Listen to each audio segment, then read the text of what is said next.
Good morning, every. Today I want about feeding your creativity. Whether you are an artist, a musician, a writer, a sculptor, whatever your creativity is, you need to feed it because after a while it starts grasping um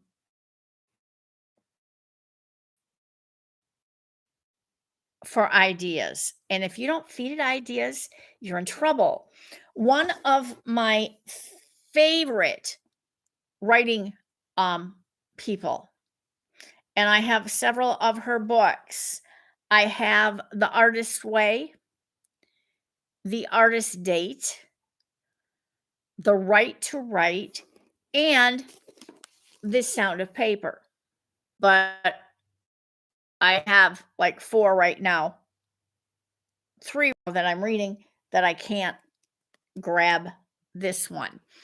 I do want to share with you today some of the things I've gotten from Julia Cameron and then give you a little taste for The Sound of Paper. One, morning pages.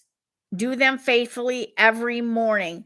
Brain dump everything you can think of. These are your pages, they're not meant for publication. I have at least three volumes of morning pages. Right now, I'm working on number 4. Grab a blank journal. Just do it on loose leaf notebook paper. Just do it every morning. 3 full sheets of paper, back and front, 6 pages. You're writing 6 pages. Brain dump everything in your mind, everything that makes you happy, sad, frustrates you, whatever comes to mind, brain dump it. That's what morning pages are. I find sometimes I have 2 or 3 days of I'm brain dumping the same thing and I'm thinking, maybe I should do something about this. Doesn't mean you never go back and read them. It just means you're the only one who reads them. And there might be a writing idea in there somewhere.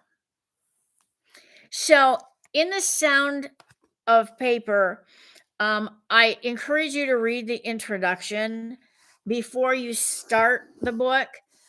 She has a lot to say in her introductions, and they're important. Okay. I'm going to jump right into setting off.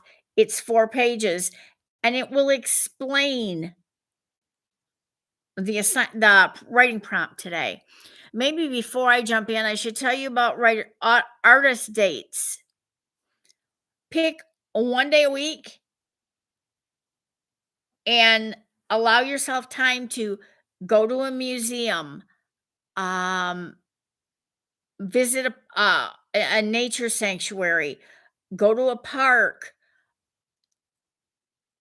something that is different and out of the ordinary for you, and call it an artist date.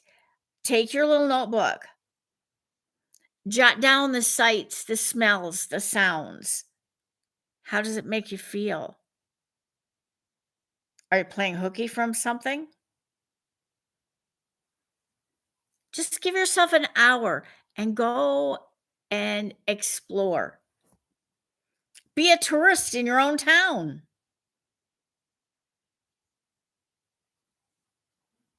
You may have forgotten some really good things. So have an artist date.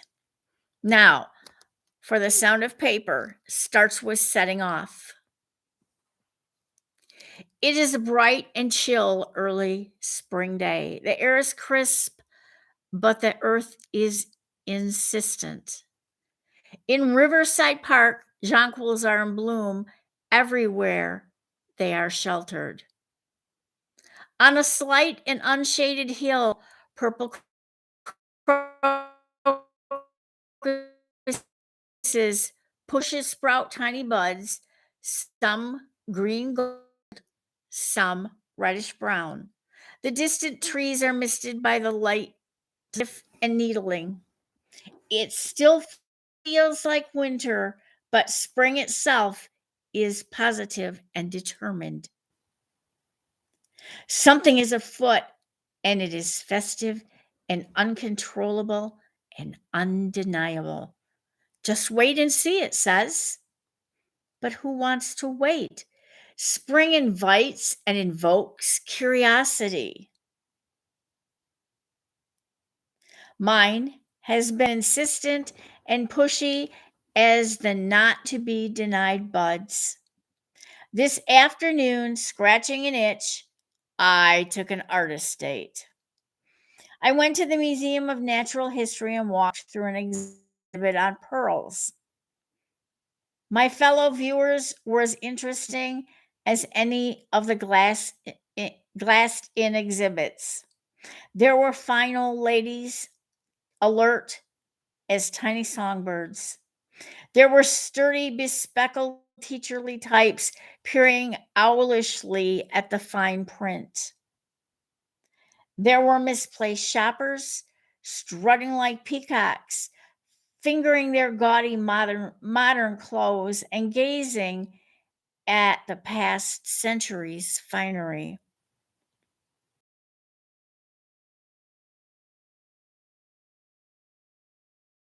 There I will pearl earrings and wincing at the documentary that showed in gory detail exactly how cultured pearls are induced and harvested.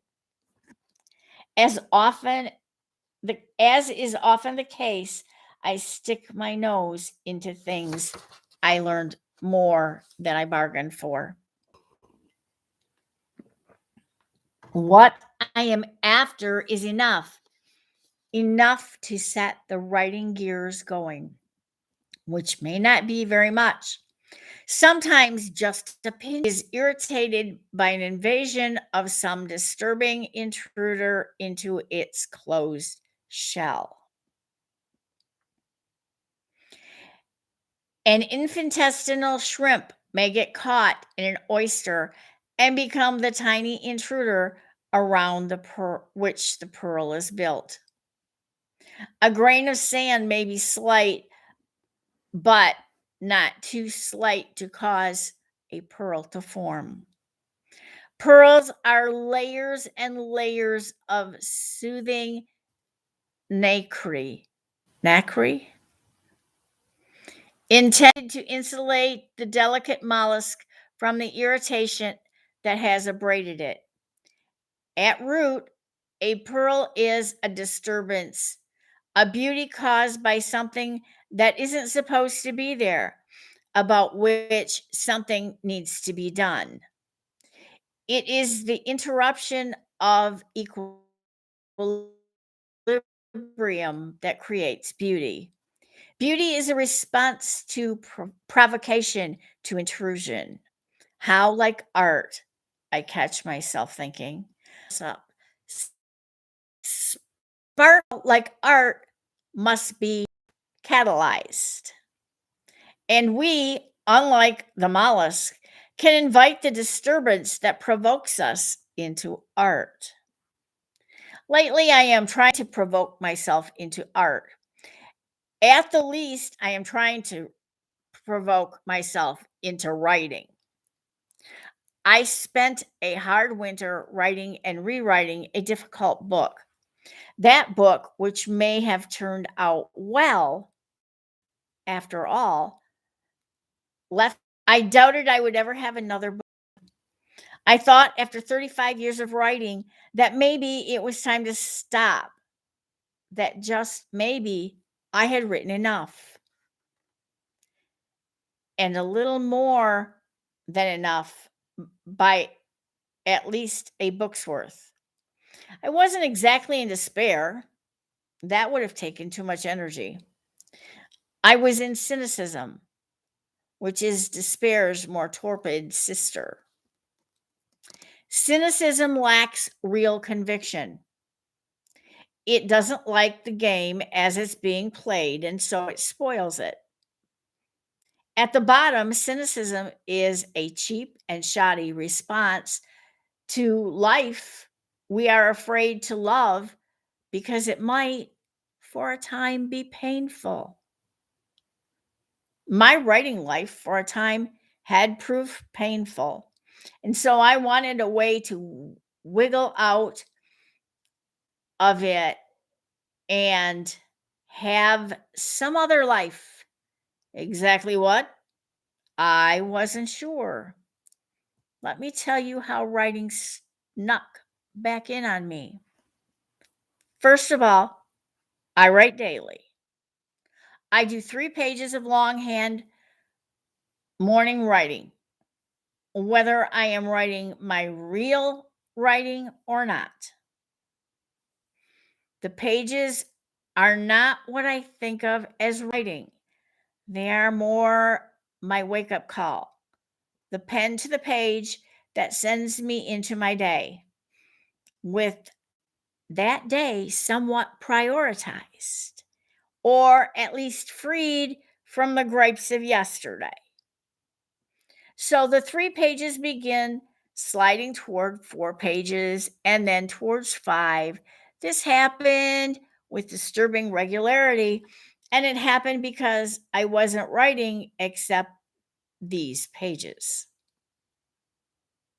Next, I began binge reading, another way to cozy up to words. I whipped through half a dozen books and found myself browsing on the internet for excuses to order more.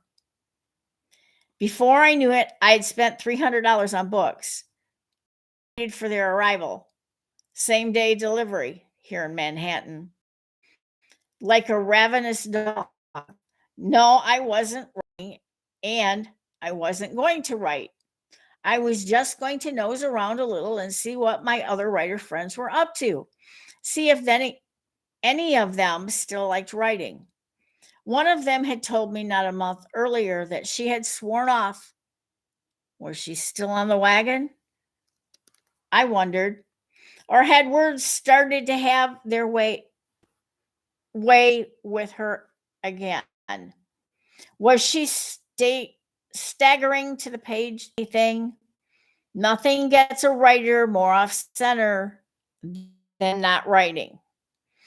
And she had certainly sounded crabby about her high minded decision to just be a person. The truth is that writing cannot really be given up any more than acting or music can. All that can happen when you give up an art that you love, although you may hate it at the moment, is that you get one of those divorces where you are much too curious about your ex's love life. And so I toyed with the idea of never writing again and or writing only music. I also knew enough to recognize that I already had the symptoms of recovery. There were the telltale extra pages tacked onto my morning pages.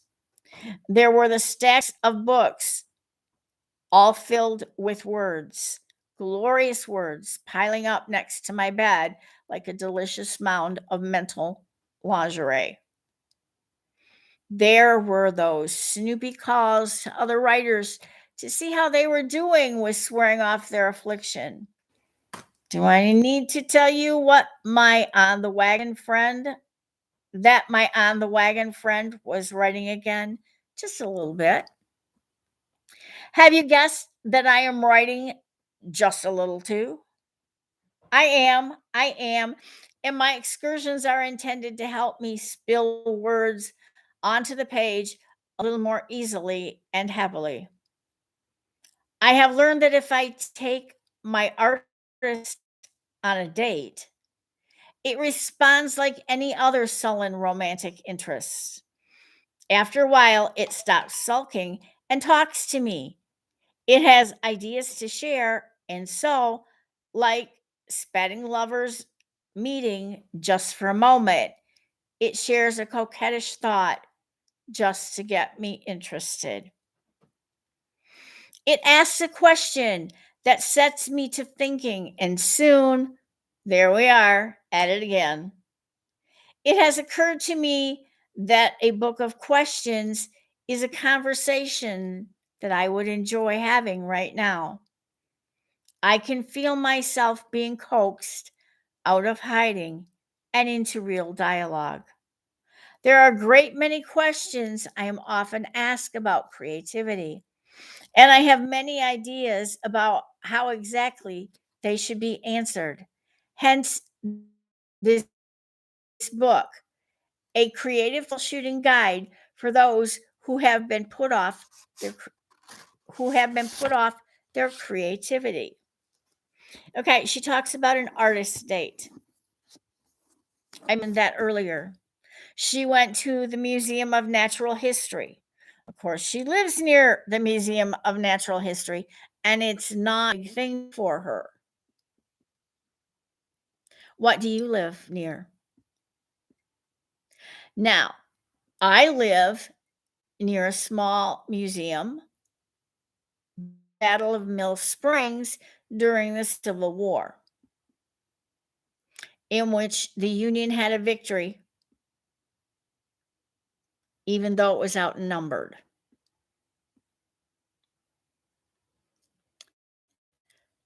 That's one place I can go. I can go to flea markets. I love flea markets. And I go there just to see what's there. Sometimes I buy, sometimes I don't. But I enjoy flea markets. I find it interesting the type of um things you it interesting the type of um things you can find. Of course, some of it is just junk. But another man's junk could be a piece of art. I've seen junk become art.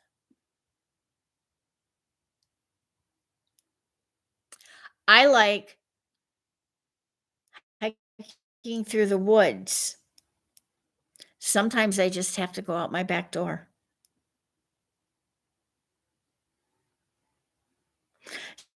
Sometimes I want to go someplace where they have hiking trails.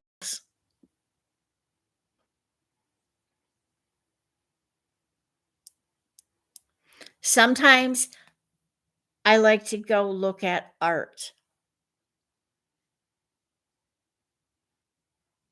paintings, sculptures. I love when I'm traveling, if I'm in West Virginia, to stop at the Artisan Center in Beckley, West Virginia. You can see the potters at work. I had the experience of meeting a glass blower, and he signed a paperweight that I gave to my mother for Christmas one year, or her birthday, or something, Mother's Day, something.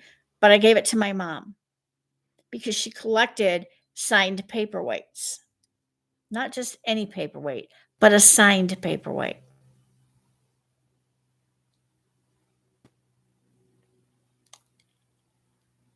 And while he was working on this beautiful, beautiful bowl, I was invited down while he was actually tossing it, which is spinning it around on the end of the pipe.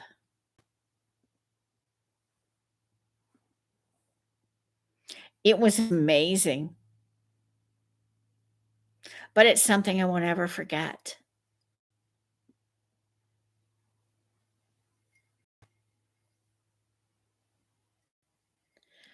Um, Berea, Kentucky has an artist center. They're not working artisans in the center. They are students at Berea College. Some of them work in Old Town Berea, and you can go to Old Town and go into the different artisan shops.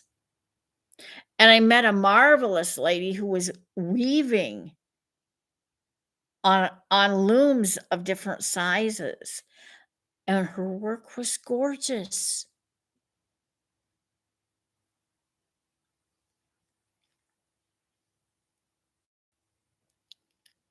And people like that inspire me. People who can do work. I'm gonna tip my screen back because several people, as I do lives, have asked me, what is the painting above my head? There you go. That painting was painted by an 18-year-old boy in 1925.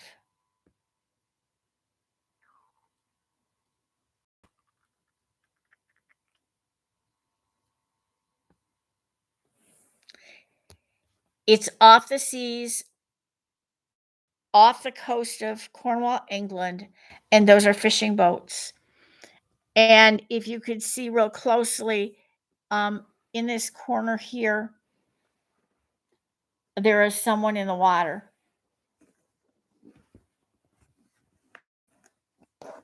fallen out of a boat.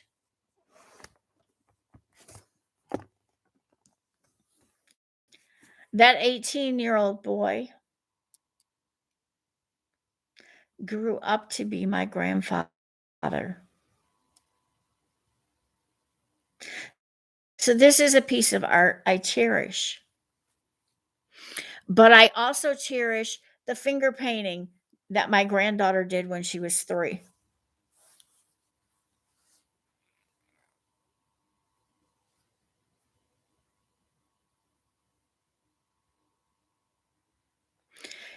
So I have antiques all over my house.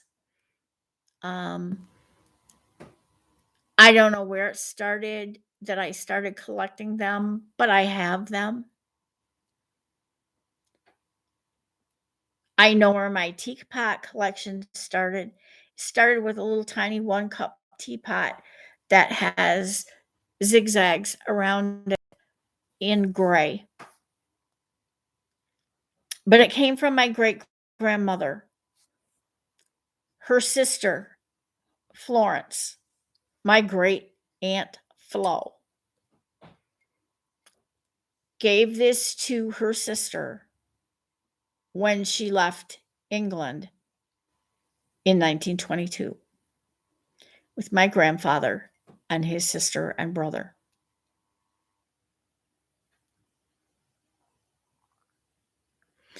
Gran gave me the teapot, as of her great grandchildren, only 2 were tea drinkers. I was one of them, and my cousin Alan was the other.